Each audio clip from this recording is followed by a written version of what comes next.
দাঁড়িভিটে স্কুলে গুলি চালানোর ঘটনায় 2 ছাত্রের মৃত্যু হয়েছিল। সেই ঘটনায় এনআইএ তদন্তই বহাল থাকলো। সিঙ্গেল বেঞ্চ এনআইএ তদন্তের নির্দেশ দিয়েছিল, ডিভিশন বেঞ্চও সেই নির্দেশই বহাল রাখলো।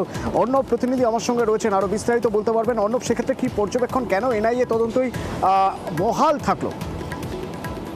প্রধান বিচারপতি টি.এস. দিবাকরণ এবং বিচারপতি হিরণময় ভট্টাচার্যের ডিভিশন বেঞ্চ রাজ্যের এই আবেদন ছিল এবং রাজ্যের আবেদনের প্রেক্ষিতে যেহেতু পুরনো আপিল মামলা ছিল, সেই মামলায় এনআইএ তদন্তের নির্দেশ বেশ কিছু টেকনিক্যাল পয়েন্টকে সামনে রেখে এনআইএ তদন্ত হয় না। যেখানে সিবিআই তদন্তের আবেদন ছিল নিহতদের পরিবারের তরফে, আইনজীবীদের সহ ছিল, সেখানে কিভাবে এনআইএ তদন্ত হয় এবং ঘটনা ঘটেছে 2018 সালে এবং তার 6 বছর পরে এই এনআইএ তদন্তের আদৌ যৌক্তিকতা কতটা রয়েছে, কারণ ইতিমধ্যেই সিআইডি তদন্ত করেছে, তাদের কিছু চার্জশিটে জমা পড়েছে।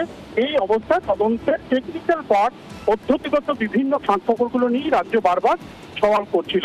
কিন্তু প্রধান বিচারপতি ডিভিশন বেঞ্চ জানিয়ে দিয়েছে 2024 নয় 2013 সালে প্রায় 10 থেকে 11 মাস আগে বিচারপতি রাজশেখর মান্তার একক বেঞ্চ এনআইএ তদন্তের নির্দেশ দেয় এবং একই সঙ্গে ফৌজদারি কার্যবিধির যে অ্যামেন্ডমেন্ট অর্থাৎ সংশোধনী মেনে যে ক্ষতিপূরণ দেওয়ার প্রভিশন রয়েছে, সেই অনুযায়ী 2 নিহত তাদের পরিবারকে ক্ষতিপূরণ দেওয়ার নির্দেশও দেওয়া হয়। কিন্তু 11 মাস ধরে সেই নির্দেশ কেন কার্যকর করা হলো না এবং 11 মাস ধরে রাজ্যের যে মানসিকতা, রাজ্যের যে অ্যাটিটিউড, সেটাও আদালত খুব একটা ভালোভাবে নেয়নি।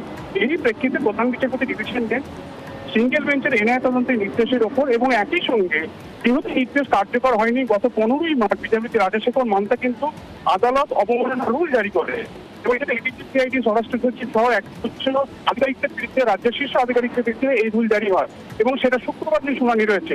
এই অবস্থায় রাজ্যের এই ডিভিশন বেঞ্চ থেকে কোনো একটা স্থগিতাদেশ জোগাড় করার আপ্রাণ চেষ্টা ছিল আইনি পদ্ধতি মেনে, কিন্তু প্রধান বিচারপতি ডিভিশন বেঞ্চ সবকিছু পরিস্থিতি খতিয়ে দেখেছেন যে এই ঘটনাতে যে একাধিক প্রশ্ন তোলা হয়েছে এবং পরিবারের যে অভিযোগ ছিল যে ওই ঘটনাস্থল 2018 সালের ডিসেম্বর মাসে শিক্ষক নিয়োগ ঘিরে যে অগ্নিগর্ভ পরিস্থিতি হয়ে ওঠে, দাঁড়িভিটে 2 পড়ুয়ার মৃত্যু হয় এবং সেখানে বুলেট ইনজুরি রয়েছে এমন একটা বিষয় কিন্তু সামনে আসে এবং সেই পুলিশের গুলিতে মৃত্যু এমনটা অভিযোগ ছিল নিহতদের পরিবারের এবং তাদের আন্দোলনের তরফে অভিযোগ ছিল।